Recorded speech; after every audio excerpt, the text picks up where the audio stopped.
C'est le fameux parchemin de 1448. C'est ça. Alors oui, on va le déplier à deux, regardez. Hop. Le sceau de cire, encore accroché sur le parchemin, plus de 500 ans après la signature de ce bail rural dans une paroisse du Poitou.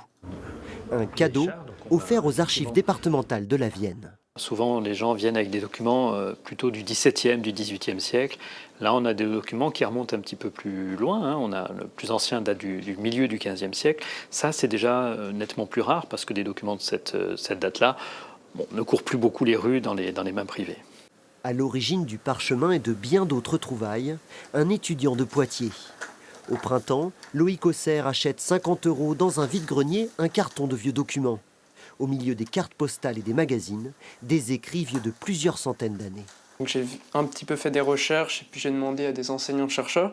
Et puis après, j'ai vu progressivement que c'était un lot extrêmement intéressant, important d'un point de vue historique. Et j'ai décidé d'en faire don aux archives.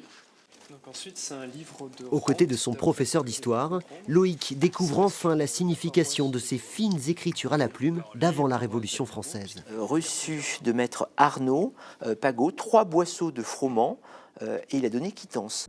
Un document comptable, une trace de la vie rurale dans les paroisses de Mirebeau en février 1768. Je pense que ça peut être un document précieux, en tout cas, puisqu'on a le nom de gens, de personnes, finalement, qui ont participé à cette vie économique.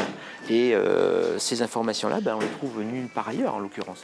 Donc on va prendre en charge, on va les traiter, on va sans doute les dépoussiérer un petit peu. Son trésor à l'abri, l'étudiant peut reprendre ses études en master d'histoire-géographie. Le jeune homme de 21 ans aurait pu aussi se délester de sa découverte sur un site de vente en ligne pour quelques centaines d'euros. C'est vrai que ça serait tentant, mais effectivement, moi, c'est vraiment le côté historique. Et j'encourage aussi d'autres personnes à faire de même.